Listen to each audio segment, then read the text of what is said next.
Welcome to the Life's Best Medicine podcast, where we are finding hope and healing one episode at a time.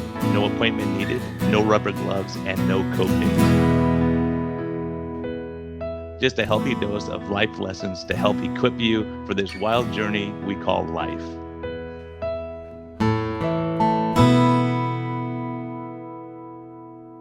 It is now December. We've warned you every month that this was coming. Guess what? The holidays are upon us. Try to be as good as you can. Do some Simply Snacking. Use them when you're traveling. Use them on those non-huge holiday meals. And I just hope that you can enjoy some good tasting food without adding all the calories and sugar and all that kind of stuff, and fill yourself up before those big parties. And take care of yourself, take care of your family, have a fun time. But on those off times, go ahead and enjoy some Simply Snacking. And I thank them for sponsoring this episode of the podcast. Hello and welcome back to the Life's Best Medicine podcast and the Low Carb MD podcast. I think we're going to do a double hitter on this one, just because we have two young docs who are coming out of training and trying to, navigate the waters and figure it out. And that they've gotten to the direct primary care model and also the low carb model and metabolic health. And it's funny because when Tro and I started talking about this, us old dinosaurs, a couple of years ago, it was just out there and no one really got what we were talking about. So it's still in institutionalized medicine, is really hard to start talking about something it's a little bit different, or a little bit saying, why don't we take people off meds rather than keep adding meds. So which doc wants to go first? I can jump in. Yeah, we'll let Laura Buchanan. She's a new doc, and Matthew Calkins. So we got them both here. So they're the new power couple in low carb medicine and direct primary care. So welcome, Laura. Tell us your story. Yeah, thanks so much for having us. We're excited to be here. So I went to school at the University of Florida, and it was actually kind of background, had a 2-week nutrition course in med school, which most people will have some sort of either intensive or short nutrition training now, but still, I would say, unfortunately, not quite adequate.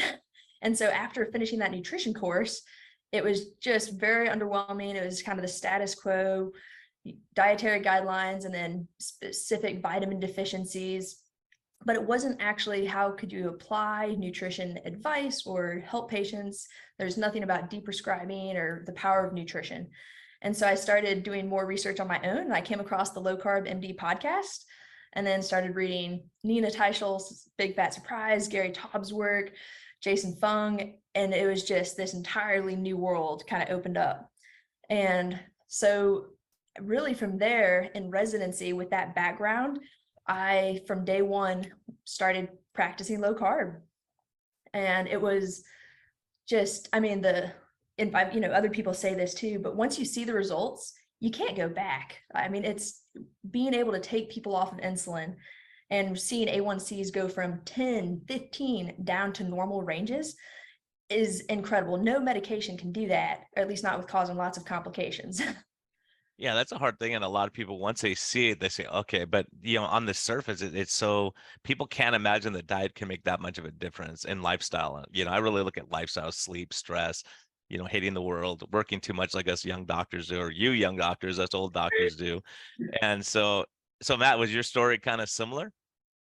A little bit. I would say that my journey just began in undergrad and med school as well. I went to University of Florida for both of them. I was a physics major and decided pretty late to go to med school. I really liked just studying that kind of stuff, but I decided I really needed a lot more just interaction with people, and medicine fit that bill really well. Ultimately went into med school and was pretty much gung-ho emergency medicine from the get-go. Emergency medicine is a great field, and as a med student, it's fantastic. You see all of the acute pathologies you're learning about, and it's basically go, shift work, and then when you're off, you're off.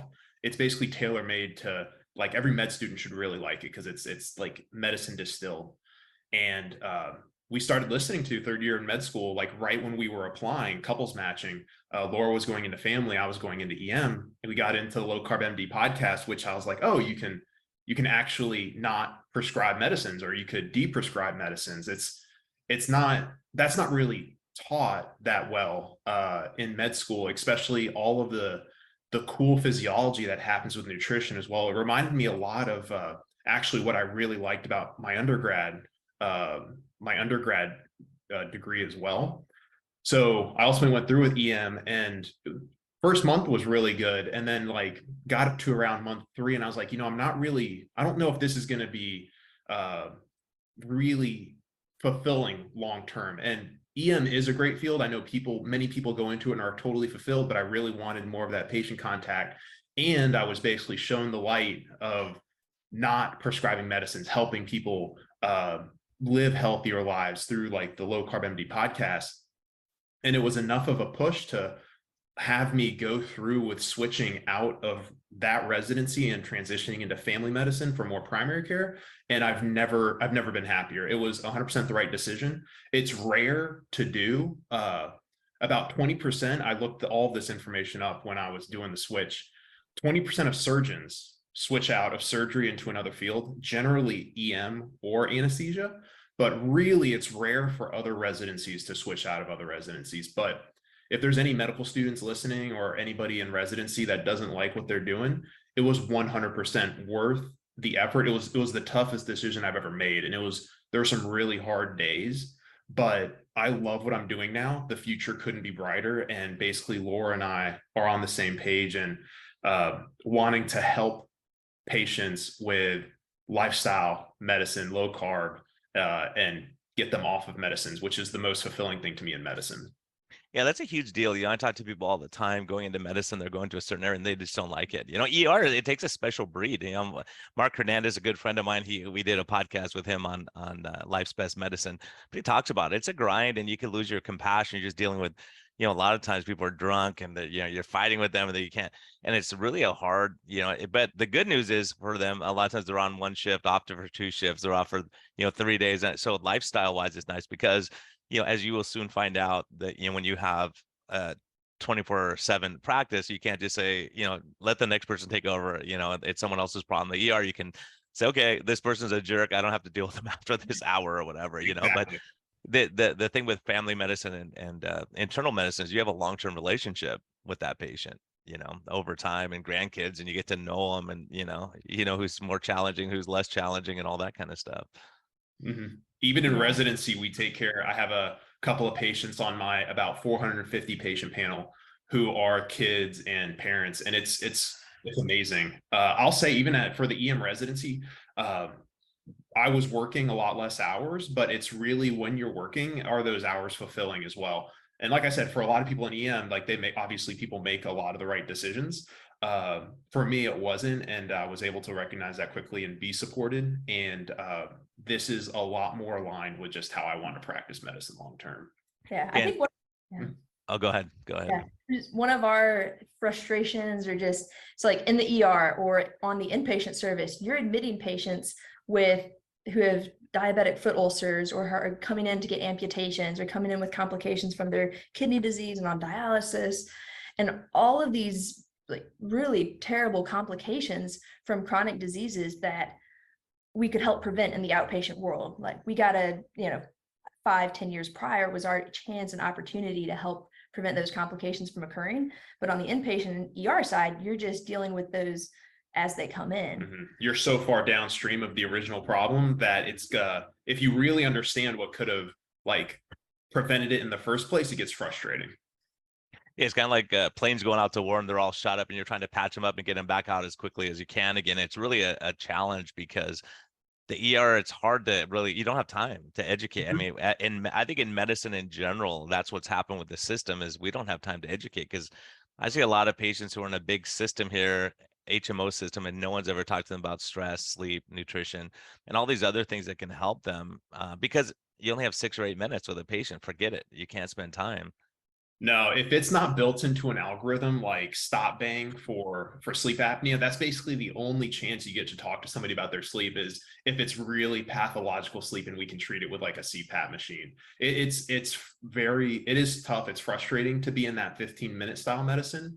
And that's why I think truly the future of primary care, if not for physicians burnout, but also as well, I think for just ultimate patient care, is direct primary care. You got to get the middleman out. You can't see the 40 patients a day, 10 to 15 minute visits, and really expect to move the needle on somebody's lifestyle and lifestyle changes and their metabolic health.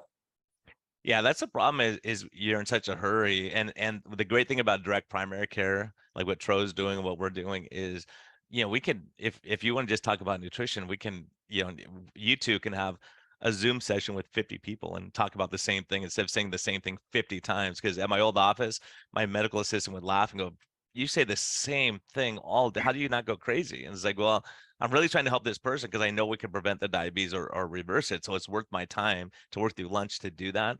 But then when I realized the power of the podcast, where so many people like yourselves listen and go, "This kind of makes sense. Let me look into this." And at least if it doesn't work, you move on to the next thing. If it works, stick with it. Yeah, for sure. And that's, working with Tro, we've got, it's, direct primary care model, the monthly subscription, and the patients, Tro published some trial data recently where there's about 20 people that over the course of 6 months had their A1C dropped by 1.1, blood pressure came down 18 points. And this was while deprescribing blood pressure medications, insulin, sulfonylureas, and an average of 40 pounds of weight loss.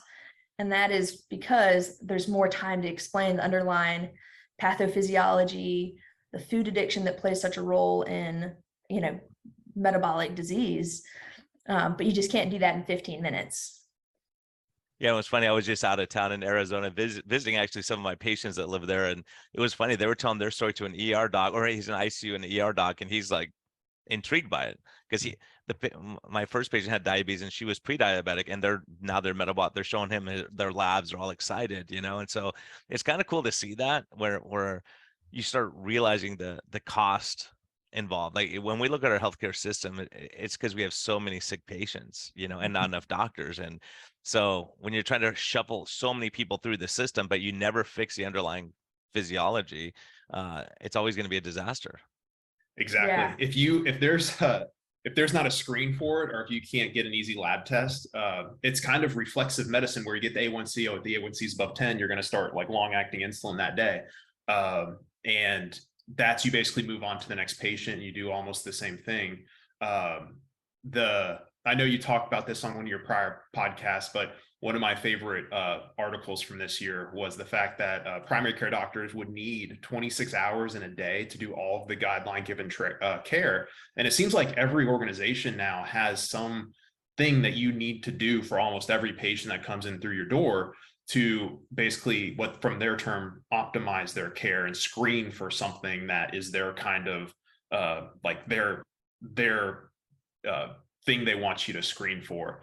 And as a med student, that's, I think, what really turned me off of primary care first. One of the main knocks I hear about direct primary care is that you have less patients. So you can't see as many patients as somebody in private clinic, right? But to me, that's a supply and demand issue. That's an issue where they're just not making primary care appealing for med students anymore. If it was more appealing for me, I might have gone straight out of med school into primary care. And who knows how many other med students, if they truly had the DPC model and made it easy for physicians to get into that, like it would be way more attractive for med students to go that route. But right now it's basically untenable. It's the med students see that 26 hours in a day to do all the care, and they don't want to do that. Yeah. Honestly, for 18 years, I had very little life because if I took a few days off, it would take me a month to catch up. When I do volunteer work to Guatemala, I remember I'd be so stressed. I'd get sick half the time because I was working so many hours. I knew when I came back, I'd be working a ton of hours. So that you kind of start losing your desire to not be in the office, because if you're out, you just get crushed when you get back. And that's the other point. And that's what I've heard with direct primary care people. So, well, then if everyone did that, then there wouldn't be enough doctors to see the patients. Well, if we got our patients healthier, there wouldn't be as many sick patients that, and then we could kind of enjoy our time together and not be, repairing foot ulcers and all that kind of stuff. Yeah, exactly. I mean, I think to be able to go into clinic and for probably at least half the day, you're celebrating victories with patients for reversing their diabetes or coming off of blood pressure medication. I mean, that is exciting to go into work, and that it's just fun, and the patients are happy. If you go into clinic and patients have diabetes and it's poorly controlled, and you're now adding on insulin 3 times a day instead of just the long acting insulin, that's hard on the patient. That's, it's not fun to be adding on that medication that is going to be a hassle in that person's life. And the complications are coming from being on insulin 4 times a day. And so that is, I think, in med school, we were taught, diabetes is a chronic progressive disease, and that's what's going to happen eventually. And that is not exciting. Does not inspire hope and confidence. No. Yes, it just means we're going to make your ship sink slower than it normally would. It's still going to sink when you get halfway across the ocean. And that's the problem, is people have bought into that mindset where they just gave up. I mean, so many people just give up and they go, okay, look, I'm just on these meds, can never come off them. My blood pressure is getting higher. Now I need another. They're on 4 blood pressure medicines, or something for heartburn, something for their anxiety to sleep, something to wake them up in the morning. And it's just so sad. People are just medicated, so over medicated all the time. Yeah, and that's another thing from medical school. You would hear like other medical students, like our colleagues, saying, "Oh, patients don't want to listen. They don't want to do this stuff. They can't understand. They can't do lifestyle changes." And I found that to be like emphatically not true. You ask a patient, "Do you want to try to get off this medicine? Do you want to try to improve your health, not through medicines?" And you give them that opportunity. You give them the motivation. You tell them how to do it. And invariably they're gonna at least attempt. And I have like a really good amount of patients have done that. You gotta inspire that hope and not tell them that diabetes is a chronic progressive disease, which is what we've been doing. And once patients do that, it feels amazing as the physician you're basically just kind of a guide to do that for patients. They're the ones doing all the heavy lifting. You're there for their support. You just provide them with the roadmap, and then they're on their way. Yeah, empowering people and allowing them know that they can achieve and they can do stuff, rather than saying, "Oh, my grandma, my mom, my sister, everyone died of diabetes complication." They go, "It's just a foregone conclusion." That's how I explain the complications of diabetes. I basically say the blood sugar can go to the arteries in the eyes, the kidneys, and the nerves, and then cause like the blindness, the dialysis, kidney disease, and the neuropathy. And invariably, if somebody has a diagnosis of diabetes in my clinic, somebody in their family has one of those 3 at least. And more often than not, more than one of the 3, but they've never heard and they've never been told that they don't have to have it. And they've had other physicians, or they've been in the system for years, for decades.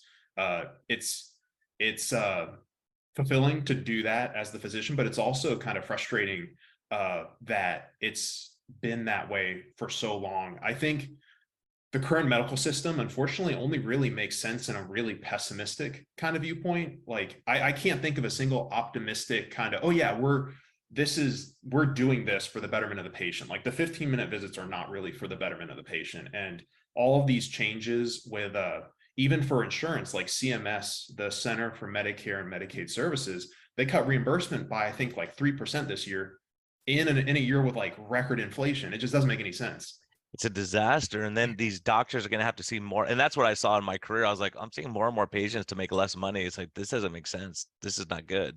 No. Because the reality, as primary care docs aren't the ones who are costing the system. It doesn't cost that much for primary care, really, in reality. But, because the system is so expensive, people are charging so much more for, I mean, the insurance companies are charging, everyone's charging more. And then the reimbursement is going down. Plus the amount of hoops you have to jump through to get paid goes way up crazy too. And I think a lot of the young docs, and I would think the same right now, coming out saying, okay, I don't want to go into a system where I spend 6 minutes or 8 minutes with a patient where I can't spend the time. And time is our knowledge, and time are our most valuable commodities, really. Yeah, for sure. I was on our overnight shift and a couple of weeks ago, and I had to admit a patient at 2 a.m. with a diabetic ulcer, but it was bad enough. They were concerned for necrotizing fasciitis, and he just went straight to the OR. And I was like, if that OR, that's like, obviously that's a really bad thing for a patient to go through. But when that OR gets activated, that's a lot of money for the hospital. And if that patient didn't come in and get admitted, that OR wouldn't have been working, and they wouldn't have been making money off that OR. And that's kind of the pessimistic viewpoint as well, is just it's more of a sick care system than a health system. And you start realizing that, I was in the hospital and I would wonder, and I would have patients in the hospital, and the specialist who's treating the foot ulcer, they would wheel the patient down to the operating room, clean the wound, wheel him back up to the bed. I'm like, why don't you just do it at the bedside? It's not that big. You're not putting them out. Why do they have to be? Well, if we do in the operating room, we get paid like 10 times more than if we do at the bedside. You're doing the same thing. So you might as well, they just wheel them down. And you think, how much does that cost the system? It's ridiculous. It's totally unethical, Mhm. So there's so much like that. And I think the bigger problem is, and we've touched on this a little bit, in my old residency program, one person is going into primary care, one out of the entire program. And you look and you're like, why is that? Well, because you could just stay. Plus, the other thing is, and I don't know if your residency was the same, but most of what we learn is hospital-based medicine. And you come out and you go, I'll just work in the hospital. I won't have a building and staff that I have to pay and all that. And you work in the hospital, you see your patient, you move on to the next one, and you're billing all that stuff. And so they're thinking, I can have lifestyle working. You work holidays and you work late hours and stuff like that, but when you're done, basically. Mhm. Yeah, so I actually, and one of the reasons we chose our program, we loved the people. That was, the biggest thing, but it was more outpatient focused. And I knew from just kind of my pathway growing up, loving sports, and then falling more in love with nutrition and that science through medical school, that I wanted to help people age successfully. And I was like, how do I do this? Well, I do this from the outpatient setting in primary care. And so we fortunately do get a lot of training in outpatient. Now, there wasn't, a lot of education in nutrition or, lifestyle, how to, again, prevent reverse chronic disease rather than just manage chronic diseases. But fortunately, I had, the education from the podcast, the books, and then I actually went through the Society of Metabolic Health Practitioners certification process to become a certified metabolic health practitioner. And so I was doing that through residency and practicing low carb throughout. And it was, kind of interesting. Initially, I would be ordering fasting insulin on patients, and my attendings would be like, why are you getting these labs? This is not standard of care. And I'd bring up some of the science and my reasoning for it. And eventually, and people saw some of the results of my patients coming off of their diabetes medications, reversing their chronic disease. And they were interested, and they said, oh, this is pretty cool, actually. And so I stopped having pushback, and like no one questioned some of the labs I was getting that might not be, quote, standard of care. And that's really important for what like low carb MD has done, and what the current like overview guidelines like the SMHP, the Society of Metabolic Health Practitioners, have done. Laura, in our own kind of microcosm of our residency, Laura did all of that about a year or two before or 1 year before I was an intern. So she was paving the way when she was an intern. And then I switched. I came in as an intern and she was a second year. I basically had no pushback. They would see me ordering a fasting insulin and basically just sign off on the chart, or they could see me counseling low carb in my plan for somebody with diabetes, and there was nothing. I like ordering calcium scans. It's really important to have those kind of trendsetters to pave the way. And it's basically at each institution too, but also on a national scale. So that's a really important part of what I think you guys do, and what the low carb community at large does. Yeah, and we were self-serving in a way. I was self-serving in a way too, doing this podcast, because the standard of care, the only way to change is by changing the practice model. So if you have 10,000 doctors doing this kind of medicine and people are doing better, it's very clear. Like the Society of Metabolic Health Practitioners and these kind of organizations coming along saying, look, this is a valid and we have data, and it's not some hocus pocus, trying something out there. It doesn't really make much of a difference. When you see the impact we can make, it's pretty remarkable. And the sad thing is there's not more young doctors. When I met you two, I was like, oh my gosh, there's young doctors who get this stuff. It's so cool, right? Because most don't get it. You'll have to be in practice for 15 years and then go, wait a minute, this isn't fun anymore. you know, and then you start realizing everyone's getting more and more sick. And like you said, you need what, 26, 27 hours in order to take care of your patients. Well, some of us might have families and friends and want to go hiking or do something different, you know, and the amount of stress we put on ourselves is massive in medicine. Yeah. Yeah. And something actually that was pretty cool. I did have a fourth year medical student reach out, I believe it was after one of the podcasts, and say, hey, I am super interested in low carb. How can I get involved and start doing this? This is how I want to practice medicine. And so that hopefully with the SMHP and with y'all's podcast and it is growing and it is becoming more recognized that this is not only a viable way to practice medicine, but an extremely effective way to practice medicine. Even my internal medicine co-residents, some are going into cardiology and like gastroenterology. When we talk, they're like, yeah, low carb is like, that is an option that's right alongside of all of the other lifestyle changes you can make. It's definitely changing. It's just, you know, on average takes 10 years for things to percolate down from the first like primary papers all the way down to average like primary care doc. It may take a little bit longer with things like low carb, because I think there's such a, so we weren't practicing, like we're 5 years into, almost 5 years into clinical medicine. So it's the good and bad news is we don't really know what it was like in the 70s, 80s, 90s, and even 2000s and 2010s. Like I know Eric Westman published his first papers on the keto diet through his keto medicine clinic in like the 2000s. And that's like 2 decades ago now. Those papers were really important because they showed that this works. And it's, as somebody just entering this space, it's like, well, why didn't that get a lot more interest? Like if you're telling me you could have an intervention that would get people off of insulin, lower the A1C, improve their weight, how are people not clamoring over that? So what we're seeing now, at least, is that people are way more agreeable to stuff like this. And they know that it can be a first line lifestyle intervention. But it's hard to know like just where medicine was. Like it was a big deal. Yeah. I think kind of piggyback. So there's that optimistic and people are noticing and seeing and growing, but there's also, I think, a little bit of the old, you know, guard of medicine where, so as an intern, I was rotating on a pediatric rotation in the hospital, and we admitted a patient who was 12 years old with a new diagnosis of type 2 diabetes. A1C was 12. And the following morning, so we put him on insulin. The following morning for breakfast, the kid had pancakes with syrup. Well, guess what? His glucose went sky high. So what did I do? I gave him a lot more insulin. And so during rounds, the attending, you know, asked about his blood sugars, and we told him what we did. And I said in my plan, hey, can we put him on a low carb diet?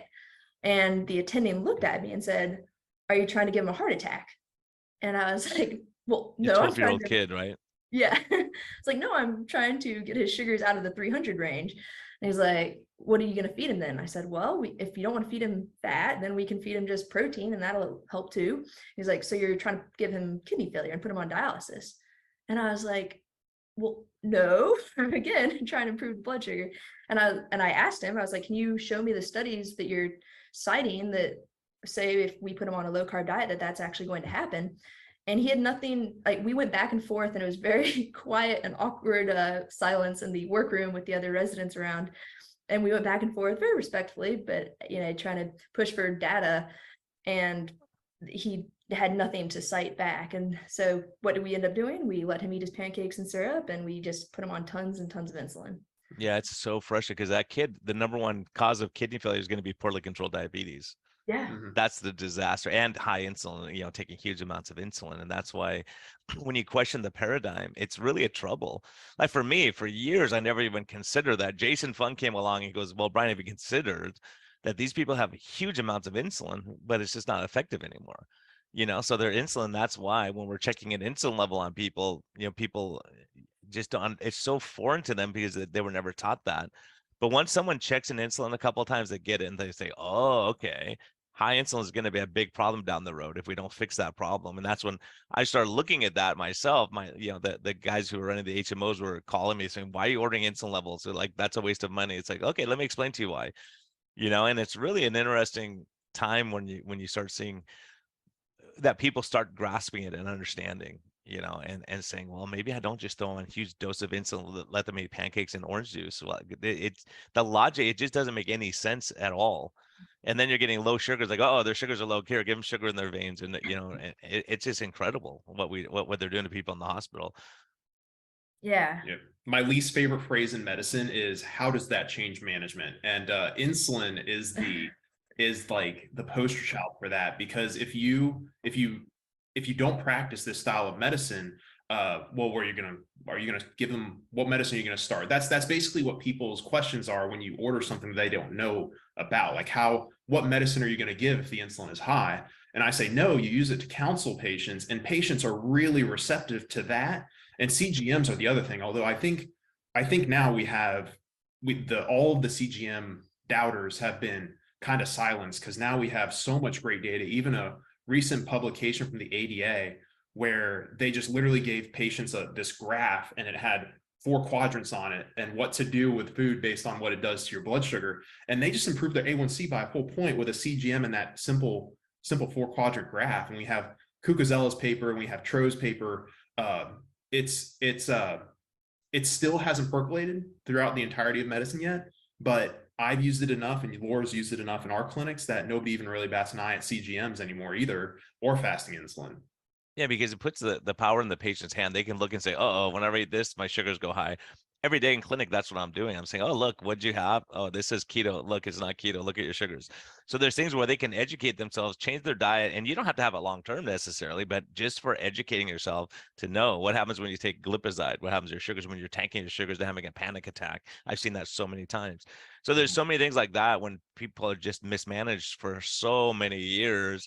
And it's frustrating because it's a new way of looking at things. And so I think it's coming around more. The more doctors, if I could sit down with a doctor for an hour and explain what I'm doing, they say, oh, okay, it makes sense.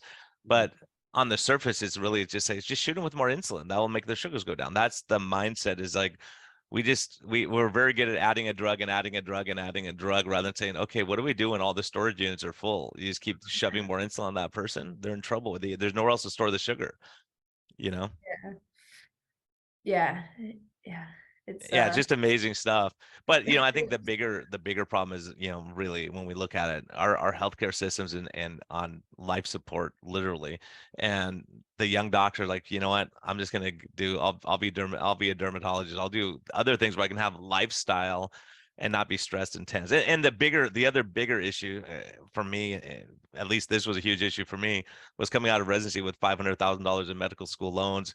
You're not going to question the system. You just work, you put your head down, and you do what you're told to do. And, most of us can't afford to start a new practice. It's, I was in practice for 18 years before I thought, I should go on my own and do this, but there's no way I could have done it before that, with the massive amounts of debt that we're under. No one wants to question the system. What do you think needs to change now that you've been in practice for so long and switched your practice to DPC?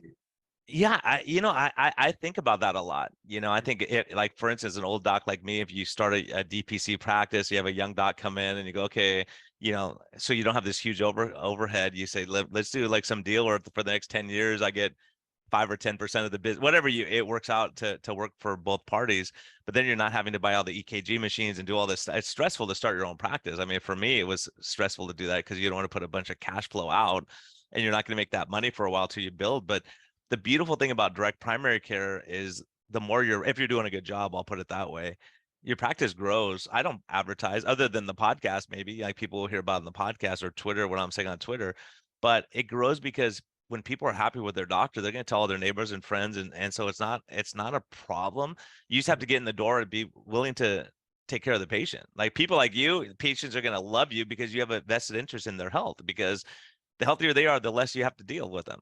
Really. I mean, you can just have social visits and talk to them. I mean, really, I have patients that come in and go, man, remember when my A1C was 11? Now it's 5, and they're healthy and they're enjoying life, and they go on. And you hear all these other naysayers saying, oh, it's non-sustainable. Well, it's been 10 years and they're still sustaining it. So I guess something's going right. They're figuring maybe it's just for a few people, and it may be, and that's one thing I learned is that, the reason I was frustrated in my old practice was 80% of the people didn't really care. They would just say, throw me another drug. I'm not going to give up my cookies and donuts every day. And so then you see what then they're going to be the ones that are going to have the foot ulcers and the peripheral neuropathy and the strokes and the stuff that we can't reverse, and that's why it's frustrating what you're talking about with, it's worrying about kidney failure if you go on a higher protein diet, because, you look at it, it's like every single bodybuilder on earth should have kidney failure by now, based on what they're saying. Mhm. Yeah. And when you look at the actual studies, Jason Fung, being a nephrologist, was a great person to look into that and say, look, BS, not true, and here's why. And so, yeah, it's really, I think we get these misperceptions. And also, it's the same thing. If we talk about metabolic health, sounds pretty reasonable. If you say keto diet, people go, oh my gosh, keto, that's crazy. I'm like, yeah, that's going to kill you. And so, it's just a lot of these things are just perceptions. Because if I say, look, we're going to put you on a Mediterranean, whole food diet, and we're going to cut out the rice and bread and pasta, and they go, oh, okay, that's great. But if you say keto, that is the same thing. It's just how you word it, Yeah. Yeah. Hopefully, one day that will not be the case, but for now, that's. Yeah, I think that's it. And when people start seeing benefit, and that's the other thing that happened too, is my patients are coming off insulin. Like, if you take someone off insulin or help them take themselves off insulin, is really what we're doing. How many people are they going to tell? They go, I just have to shoot insulin 4 times a day. Now I'm off it. That is like, people are like, really? How's that work?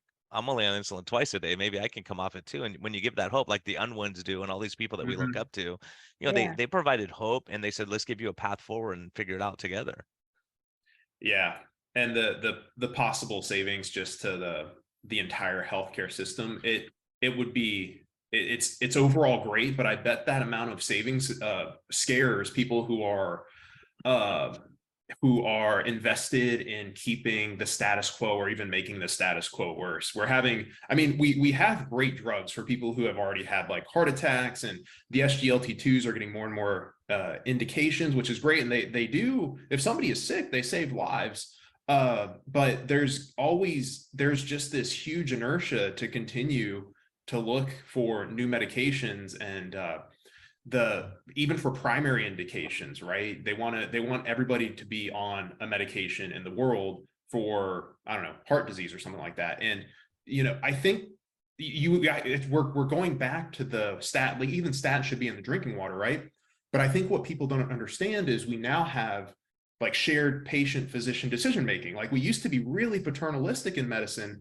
Now we actually have a conversation, heaven forbid, with patients about, hey, do you want to take this medicine the rest of your life? And I think to a lot of people who don't practice primary care, it's they don't realize that people don't really want to take medications. Like, they don't want to take that pill the rest of their life. And even if you tell them all of the possible benefits and the risks, they just don't want to do it. And I do like that. That's where I love medicine too, is the art of getting that shared decision making with the patient. And I think that's kind of lost. It's getting more and more lost as we get more and more medications. It's just like load people up with these things. Yeah, people just don't realize. Like, I have patients that would, one of my favorite patients, she first came to me, she's like, so why should I pay you $100 a month or whatever? And I go, well, what's your copay? She was on a medicine that was costing her $380 a month for her copay. And I go, we can stop that tomorrow. So you're going to save money every month. So she's saving money. She's feeling great. But people don't realize, like, how much they're paying in their medicine copays. You got $5 here, $100 here, $30 here, and it all adds up over time. It's like, well, wouldn't you rather come off that? And so we also cheat the system in that we have patients, if they're willing to pay a direct primary care, they care about their health. There's other people that would go, I just got the insurance through my company. I'm not going to change what I'm doing. I don't care. I'm going to smoke and drink and, sit on the couch all day. And, that's the hard part, is those people. Some people you just can't reach. There's people that, they're not going to pay me if they're just going to, just not want to take care of them. Like, you're wasting your time and your money. You go somewhere else where, you're just going to get insulin, and here's your path forward. What's going to go that way? Here's your path forward. You could pick your path, like the old books where you could pick your journey and see how your book ends. But, a lot of people's books are going to end in a really sad way, because they just don't realize what they're doing, and the doctors don't realize what they're doing. And then it's too late. Then you have, like you see in the ER, these big disasters coming, and thinking, man, if we would have controlled the sugars 5 or 10 years ago, we could have prevented this stuff. Yeah. You do your motivational interviewing, and then you gauge where the patient is and go from there. Yeah, and I think that's a big thing, because I hear people will say Tro and Brian are zealots, but you say, hey, what works for you?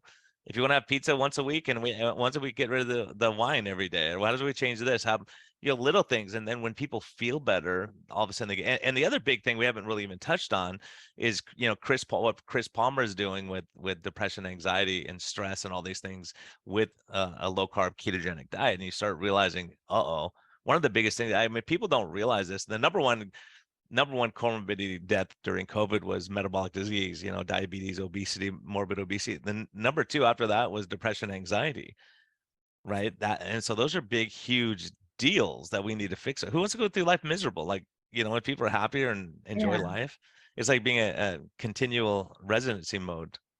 Yeah. I mean, and this in my, I think it was second year of residency, I do remember I had this 9-year-old girl who I was seeing for anxiety, ADHD, and I asked her what she ate and drank during the day, and she was drinking 6 sugary beverages throughout the day. She had strawberry milk, which strawberry milk has like 24 grams of sugar in a tiny little carton. Mhm. So strawberry milk, then having some type of juice, chocolate milk at lunch, and then one of the Kool-Aids. I mean, so it's just all day long. She was sending her body on this roller coaster of sugar highs and crashes. And you can just imagine kind of the responses, the hormones that are going on with that. And I talked to her mom and just about, hey, if we can get rid of these sugary beverages, or at least almost get rid of most of them, I think both her ADHD and anxiety will get better. And they actually did, and they did get better. I mean, and this is some of the stuff that Chris Palmer is showing, and even more incredible with his people who are suffering with bipolar or schizophrenia and who were previously unable to keep jobs, live on their own, having their lives normalized. I mean, absolutely incredible results.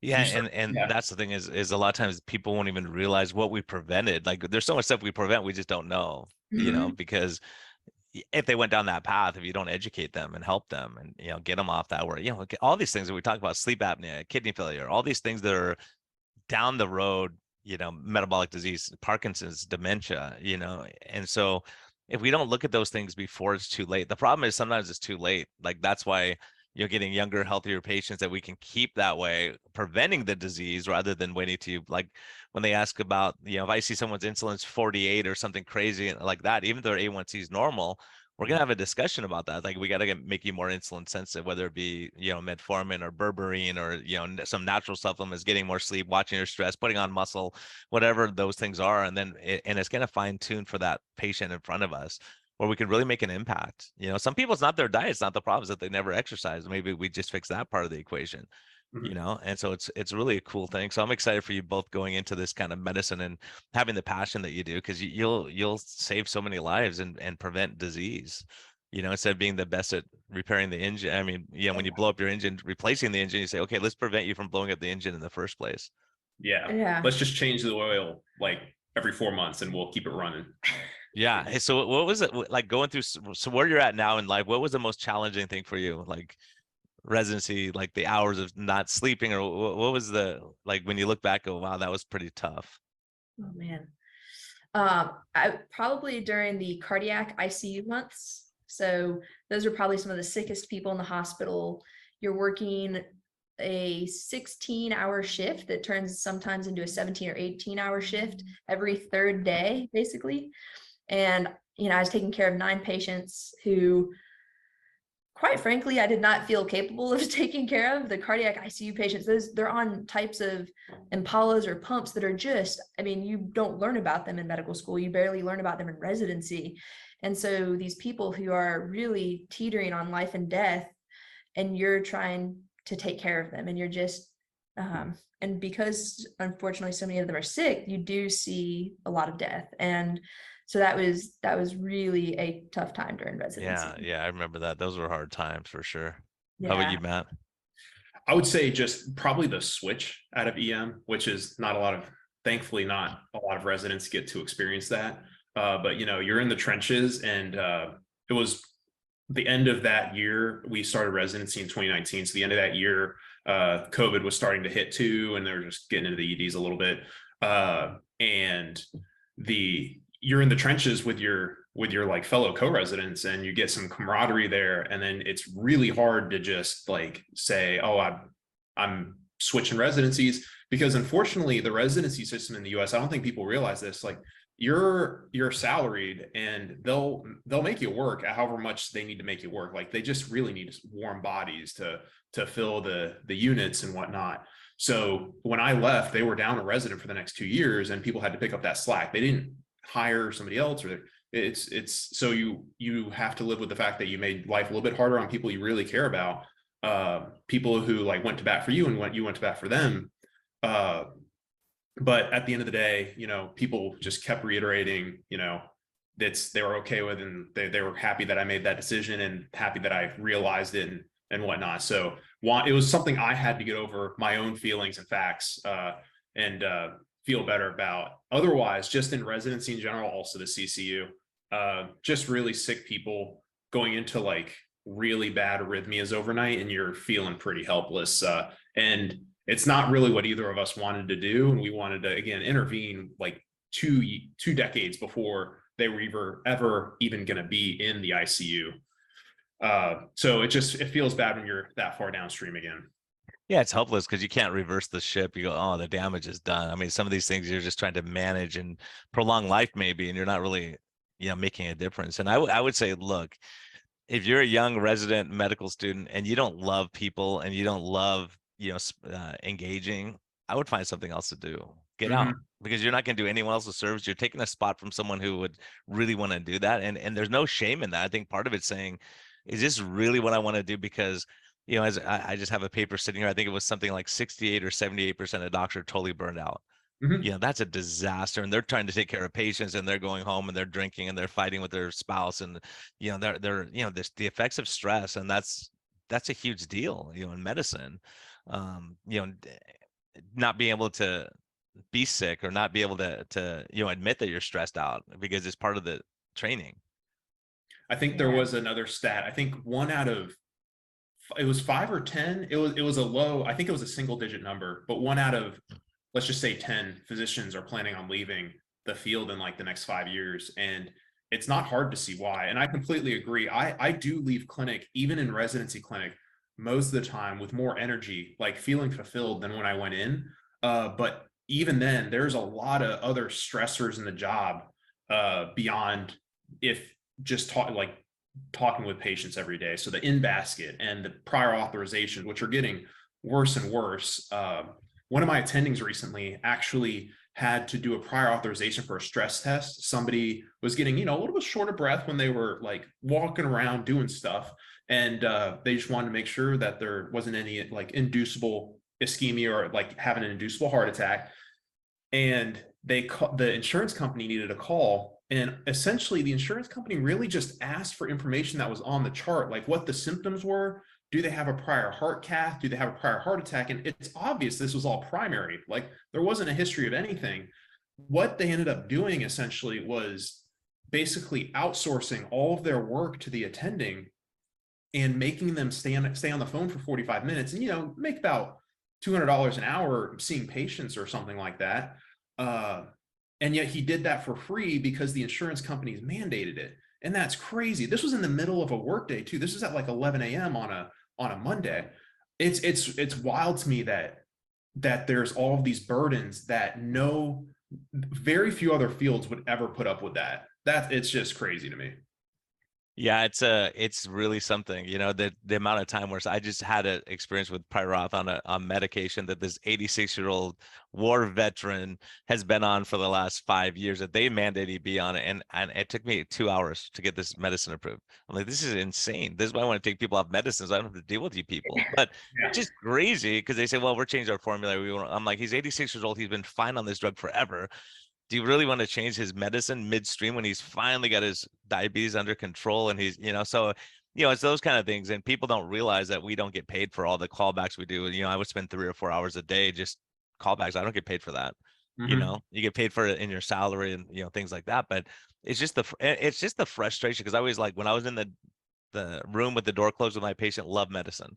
when I got out, like what you're talking about, when your inbox is full, you got 30 messages, you got to do all this stuff. You're like, oh my gosh, this is pretty brutal, or have to run to the hospital before work and after work. And, so I think medicine is going to change. I think what you're saying, the future forward is going to be more of a direct primary care, smaller model. People are going to vote with their checkbooks and look, I'll pay $100 a month. So I call you and you're there. I don't have to call 10 times to go through the frustration of sitting there in the crowded waiting room with 30 people in there. They're sneezing and coughing on me when I just, need my need looked at.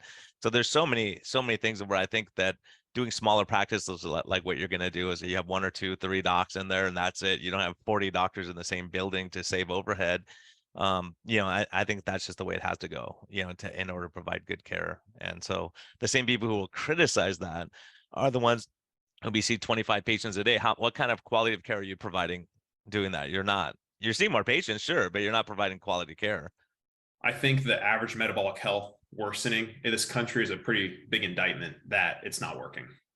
Yeah, we're sicker and sicker. Look at that. I mean, we're a very sick population compared to Sweden and Denmark and all these different places where they do focus more on lifestyle and stress reduction, all those kind of things. In Germany, I know they send people off to a camp and they get to go to the spa for a week or two and they get to go do relaxation techniques. It seems so silly, but the results are very very significant when you just get out of that stress model for a little while and not be totally overwhelmed, working like you said 27 hours a day as a doctor trying to do all the requirements. So I have to ask you both before we go, what's life's best medicine for you? Like, what do you really enjoy? Where do you go when things are rough? What gives you peace when you're in the storm, all that kind of stuff? Laura, I'll let you go first. Yeah. It's the relationships, so the people in my life. And so that's family first and foremost, but friends and even sometimes patients. Just the people you encounter on a regular basis, the people I play tennis with, all of those relations make me just excited to be alive. And then if I can help make their lives better too, then it's just a win-win. But it's definitely the people in my life. Awesome. Matt? As always, Laura has a better answer than I do. So I'll have to think of something. I think that I just get a lot of fulfillment out of leaving things in a better place than when I found them, even if it's incremental. Like if I go hiking, I'll bring a plastic bag and just pick up trash along the trail. And that's kind of like why I just like primary care is you don't have to like change somebody's lifestyle all in one day, but we can really be fulfilled in the small day-to-day changes that patients make and celebrate in that. And whether it's in medicine or just life around you, letting somebody into traffic or something like that, like if you can, I can generally find a lot of like joy and stuff like that. And it helps keep me fulfilled. Yeah, that's awesome. That's so true. Leave it better than when you found it. Like we try to do with our patients, leave them better than when they came in the door, whether it's giving them hope or peace or, even acceptance. Hey, you're not ready to yet. Let's give it time. Let's wait till after the holidays. Just don't, damage control while we can. And, but so as a matter of fact, I have a young female, she's so scarred because her old doctor who's one of the most well-known obesity doctors here in San Diego area would yell at her and cuss at her and basically say, you're making me look bad. It's my other patients can all do this except you. It's like, how horrible you go in with emotional scarring and then you leave there absolutely scarred. It's just kind of tragic. You have to leave people better than when you found them, and hopefully either let something click. And it may not be now, it may be 2 years from now, but at least you put something positive in their brain. So how do people track you down? Yeah, so I'm on Twitter at Laura Buchanan MD, and then you can find me on Dr. Tro's website, so drtro.com as well, if you're interested in joining either primary care or metabolic weight loss program or just finding some more information about that. And also Instagram at the same Laura Buchanan MD, though I'm not quite as active there. And then I'm on Twitter, Matt Calkins, CALKINS MD. And we also have a Substack, which is aging successfully.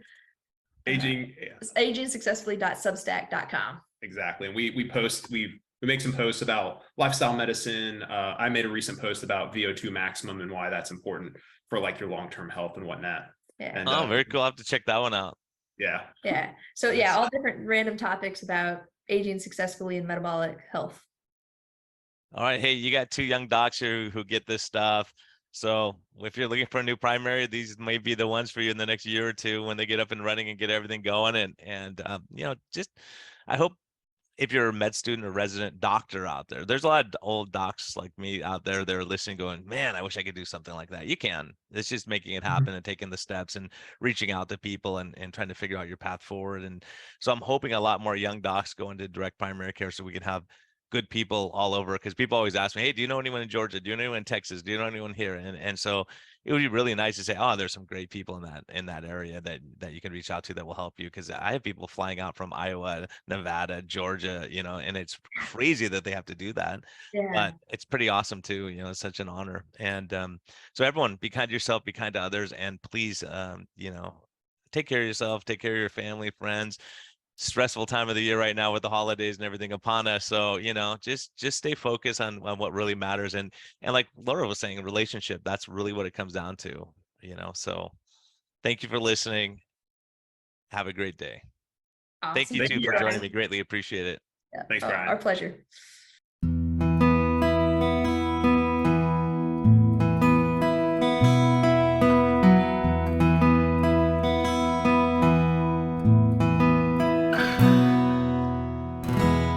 Thank you for listening to this episode.